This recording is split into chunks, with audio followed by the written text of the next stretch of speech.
I met this girl when I was 10 years old, and what I loved most, she had so much so. Hey everybody, this is Old School Heart back with another cultural conversation for you guys. First things first, if you're not a subscriber to this channel, do me a favor, subscribe to the channel so that you can participate and comment on our cultural conversations. Your perspective is very much welcomed here on this page, and I definitely want to hear what you have to say. So do me a favor, like this video, share this video, and please leave a comment below.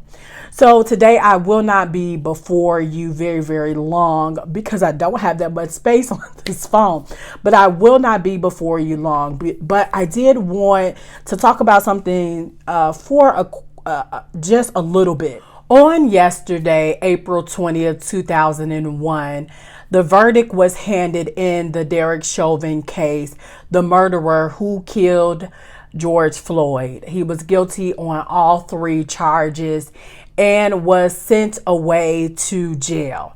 So a lot of us here in the United States, well, not a lot of us, but a lot of people in the United States, specifically Black people, were rejoicing at the verdict because the last couple of cases in the United States where police officers have killed Black people, it has not been in our favor at all. All of those people have gotten off, or they've received reduced sentences or some type of mercy. And so this was one of those cases that there was a clear video. There was an attempt to stop the police officer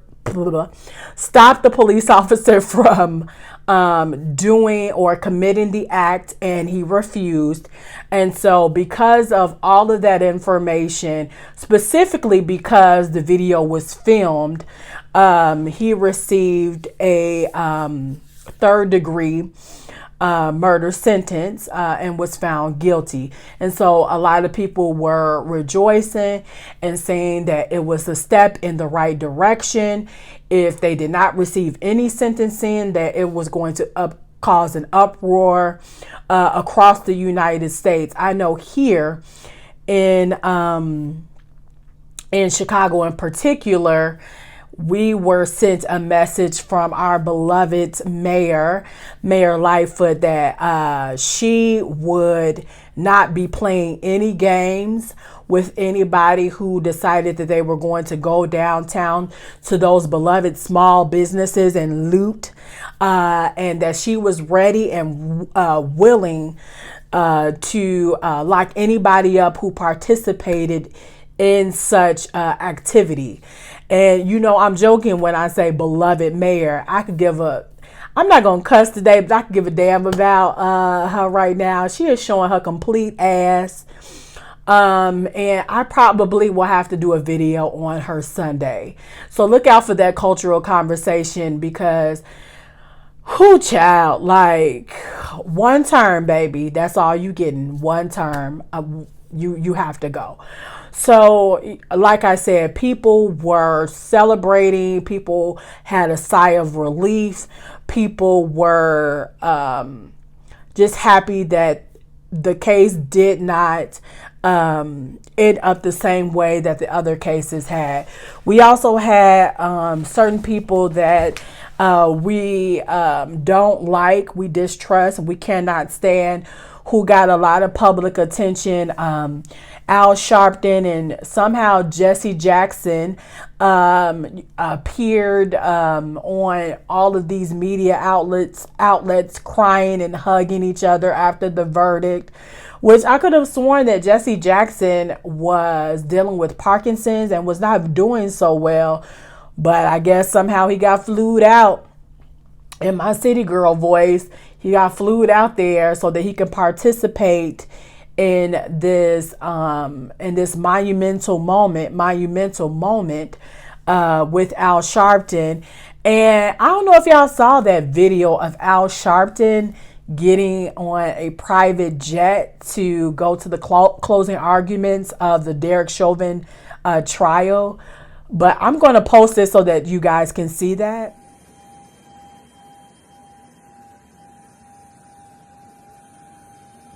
A complete mess, right? A complete mess. I don't know who captured that video for him or why they captured that video for him and thought that that would be great to post on social media, but you was a damn fool for that video. And I'm glad that he is getting the heat for that video. We don't like you. We don't know who keeps calling you. We don't know who's, well, we do. I think we do know who's calling Al Sharpton to these events. But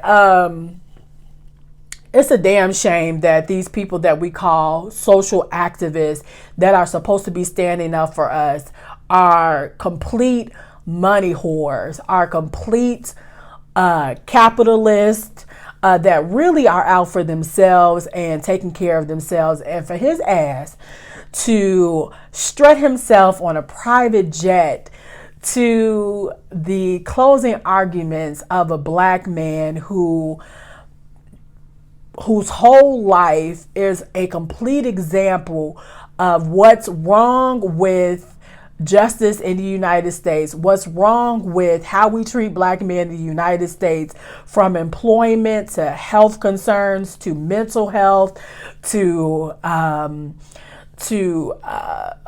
levels of wealth. For him to walk his butt onto a private jet says a lot. So anyway, let me get off him. I can talk about him another day too, but let's just talk about what the verdict really means. First of all, let's start at part one for me. Part one for me is it really baffles me that Derek Chauvin was given the right to a fair trial. That's number one. We have to really examine what that really means. You have a man, and I didn't see the video. I'm not about to do that to my heart and soul. I want to keep it as pure as possible. I know what racism looks like. I've seen it before. I don't have to see it to know it exists. But to me, it baffles me that he had the right to a fair trial. And that we even had to go through a trial. Let's just all just take a moment to think about that. The man had a right to a fair trial. A man that put his knee on the neck of a black man like this was an animal that he had just caught.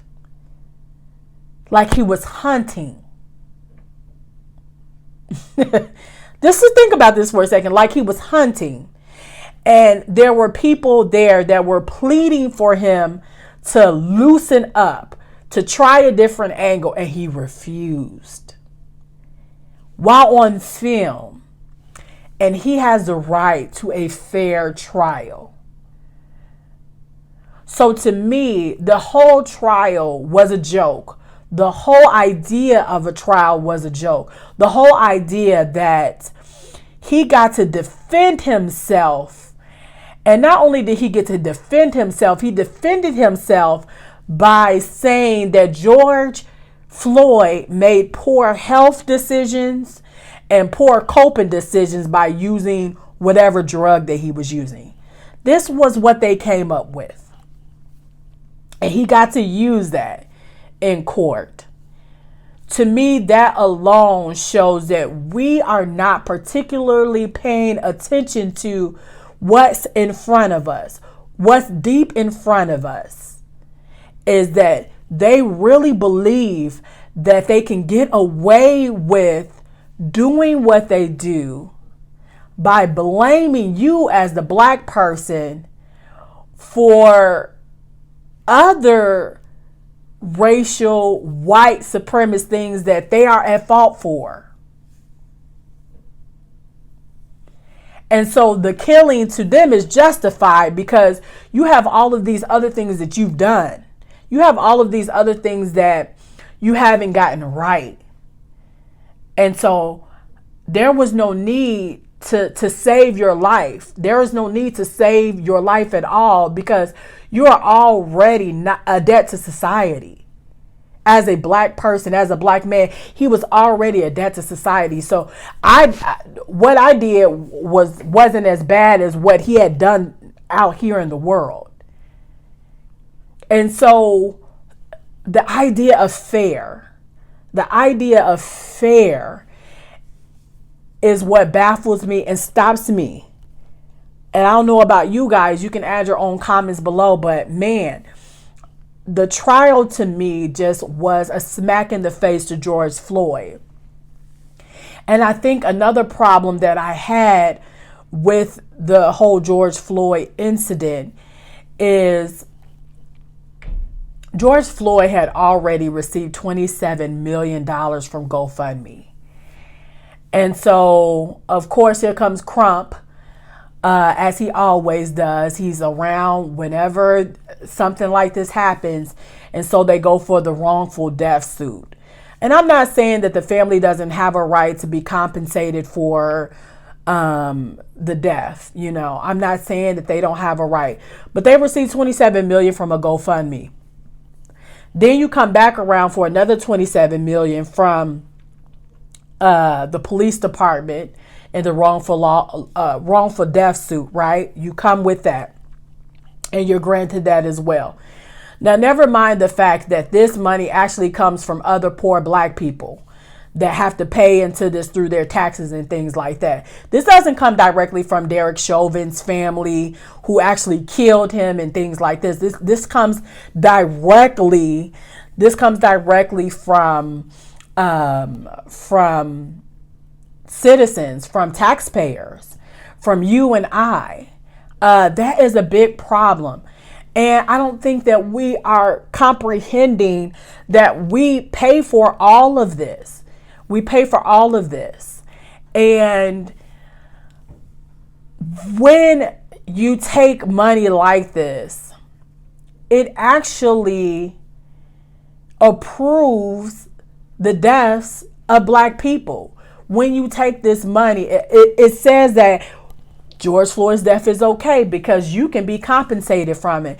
And unfortunately, this also has to do with the fact that because we are a poor people, because we have not been given what we deserve, which is reparations, that any amount of money that comes to us, we're going to take. Because we are a people that haven't been able to economically climb the ladder like our white counterparts, even though we are deserving of climbing the ladder, even though we are deserving of the money that's owed to us, we have not received it yet. And so anytime people hand us money, we're going to take it over what's right, over what is best for the collective. And in this moment, what was best for the collective is for them not to take the wrongful death money. That wasn't the right decision, because what it says is George Floyd's life is easily compensated. And that's why I say death is the only recompense here.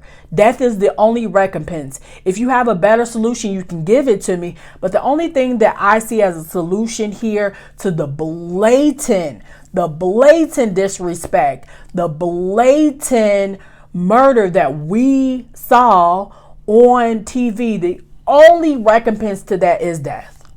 The only solution that I can give to that is an eye for an eye. That's it.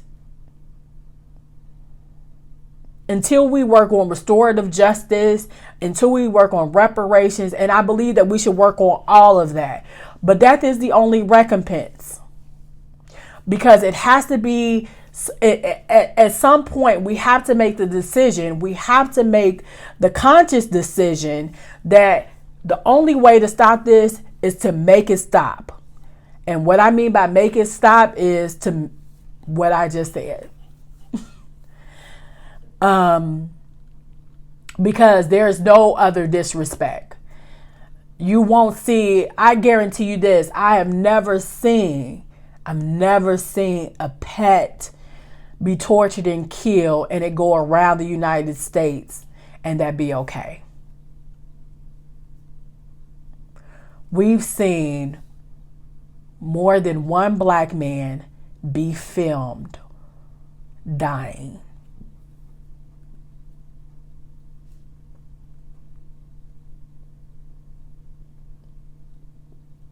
We've seen more than one black male being filmed dying.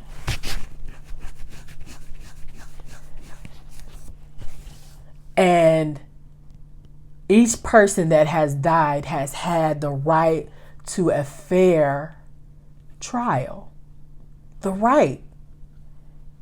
So I can't rejoice over a verdict when I don't believe a trial should ever have existed.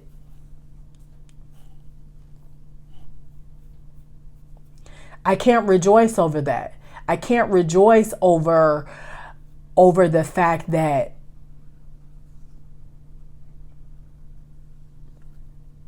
Derek Chauvin was allowed to actually defend himself.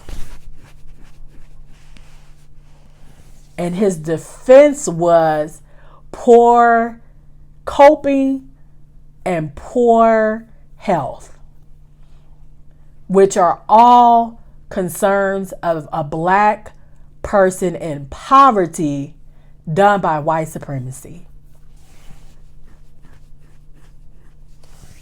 So, to those of you who rejoice, that's fine. You can rejoice in this. If you think it's a step in the right direction, go ahead and think it's a step in the right direction. I really believe death is the only recompense. I ain't saying go out and murder him. I'm just saying death is the only recompense. And that's all I believe should have happened to him, in the same way that he did George, in the same exact way. So I want to hear your opinions about how you felt about yesterday's verdict. Do you agree with it? Do you believe that he needs a harsher sentence? Do you believe that he's going to get a long enough sentence to make us feel better about our situations? Sound off in the comments below. Let's have a great cultural discussion. I will see you on Sunday. Don't forget to watch my missing black girl video on LaQuanta Riley. Please look at those videos, share those videos, like those videos. I will see you for another video this Sunday for our cultural conversation. This is Old School Heart. Have a great rest of the night. Bye-bye.